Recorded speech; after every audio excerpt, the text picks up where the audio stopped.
आणि यानंतर आपण बातम्यांचा घेणार आहोत वेगवान आढावा। बुलढाण्याच्या जळगाव जामोद येथील भाजप कार्यकर्ते पंकज देशमुख आत्महत्या प्रकरणाची पुन्हा एकदा तपासणी होणार आहे। परिस्थितीजन्य पुरावे आणि पोस्टमार्टम रिपोर्टवरती मृतकाच्या पत्नीने आक्षेप घेतलाय। दरम्यान पुनर्चौकशी करून अंतिम अहवाल तयार केला जाईल असं अप्पर पोलीस अधीक्षकांनी म्हटलंय। परभणी जिल्ह्यामध्ये प्रहार जनशक्ती पक्षाच्या कार्यकर्त्यांनी आंदोलन पुकारलं। यावेळी निवेदन घेण्यासाठी अधिकारी नसल्यानं कार्यकर्त्यांनी जिल्हाधिकारी कार्यालयाच्या गेट समोर धान्य फेकलं। दरम्यान शेतकऱ्यांच्या मागण्या तातडीने पूर्ण कराव्यात अशी मागणी करण्यात आली। बोरघाटातील शिंगरोबा मंदिराजवळ कोसळलेली दरड काढण्याच्या कामाला सुरुवात झाली आहे। यात पुजाऱ्यांचं राहतं घर जमीनदोस्त झालं होतं। आयआरबीची टीम घटनास्थळी दाखल झाली असून युद्धपातळीवरती काम सुरू झालंय। पुण्यातील शिंदेवाडी परिसरातल्या एका प्रेमी युगुलाचा व्हिडिओ जोर तुफान व्हायरल होतोय। पुण्यातला हा व्हिडिओ सोशल मीडियात चर्चेचा विषय ठरलाय। कुणी म्हणतंय की ही अश्लीलता आहे तर कुणी म्हणतंय काही लोक धोकादायक पद्धतीने वाहन चालवतात, त्यामुळे या व्हिडिओबद्दल मतमतांतर पाहायला मिळतात। नागपूरच्या दिव्या देशमुखने फिडे चेस चॅम्पियनशिपमध्ये विजय मिळवला। कोनेरू हम्पीवरती दुसऱ्या रॅपिड फायर राऊंडमध्ये विजय मिळवत दिव्याने इतिहास घडवलाय। नागपूरच्या दिव्या देशमुखने चेस चॅम्पियनशिपमध्ये विजय मिळवल्यानंतर चेस असोसिएशनने तिचं कौतुक केलं। नागपूरकर सध्या खूप आनंदी असल्याची भावना चेस असोसिएशनच्या अध्यक्षांनी व्यक्त केली। सिंधुदुर्ग जिल्ह्यामध्ये अवैध दारू विक्री विरोधात मनसेनं आक्रमक पवित्रा घेतला। यावेळी मनसे पदाधिकाऱ्यांनी राज्य उत्पादन शुल्क अधिकाऱ्यांना गोवा बनावटीच्या दारूच्या बाटल्यांचा हार घालण्याचा प्रयत्न केला। दरम्यान तातडीने अवैध दारू विक्रीवरती कारवाई करावी अशी मागणी मनसेच्या पदाधिकाऱ्यांनी केली आहे।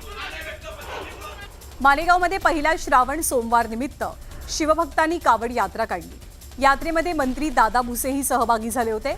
यावेळी त्यांनी शिवलिंगाला दुग्धाभिषेक केला। जळगावच्या चोपड्यामध्ये कानुबाई मातेची मोठ्या उत्साहात विसर्जन मिरवणूक निघाली आणि कानुबाई मातेला निरोप दिला गेला। यावेळी अहिराणी अभिनेत्री वनमाला बागुल या सहभागी झाल्या होत्या।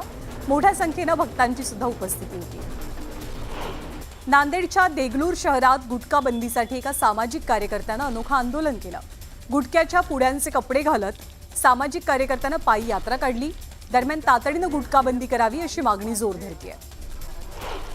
नांदेडच्या शासकीय रुग्णालयातील आयसीयू मध्ये एका रुग्णाच्या पायाला उंदराने कुरतडल्याचा प्रकार घडलाय।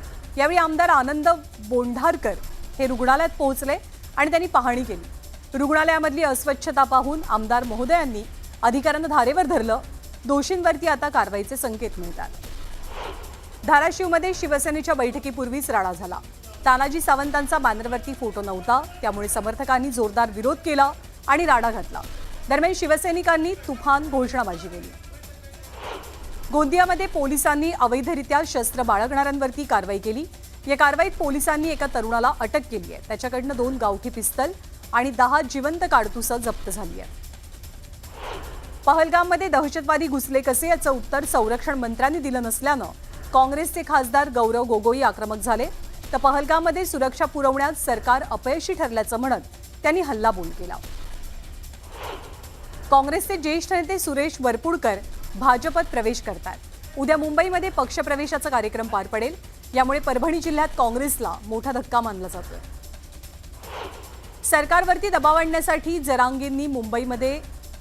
जरांगेंचा मुंबईमध्ये स्टंट असल्याची टीका नवनाथ वाघमारेंनी केली आहे। तर मनोज जरांगेंसोबत 5% समाज उरलेला नाही असं वक्तव्यही त्यांनी केलंय।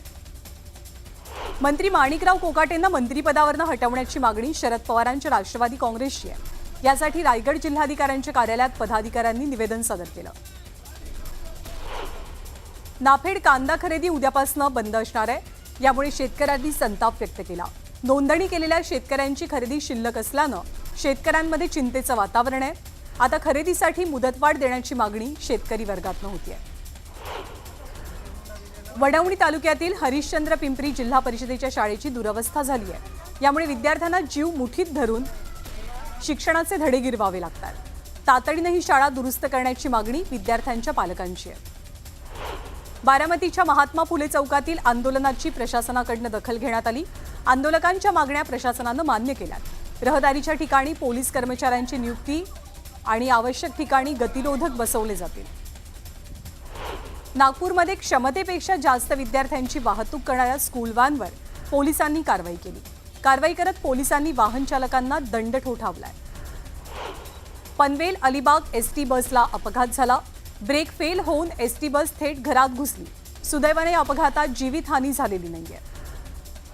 अक्कलकुवा तालुक्यातील केवडी या गावात एका आदिवासी गर्भवती महिलेला तब्बल 8 किलोमीटर बांबूच्या झोळीतनं जीवघेणा प्रवास करावा लागला. गावातल्या गावकऱ्यांनी पुढाकार घेत या महिलेला झोळीतनं खांद्यावर घेत 8 किलोमीटरचा खडतर प्रवास पार करत तिला रुग्णालयात दाखल केलं. नांदेडमधील शासकीय रुग्णालयात शस्त्रक्रियेसाठी दाखल झालेल्या एका रुग्णाच्या तळपायाला उंदरानं कुरतडल्याचा धक्कादायक प्रकार घडला. आयसीयूमध्ये उंदीर मुक्तपणे संचार करत असल्याचा व्हिडिओ संबंधित रुग्णाच्या नातेवाईकांनी मोबाईलमध्ये रेकॉर्ड केलाय.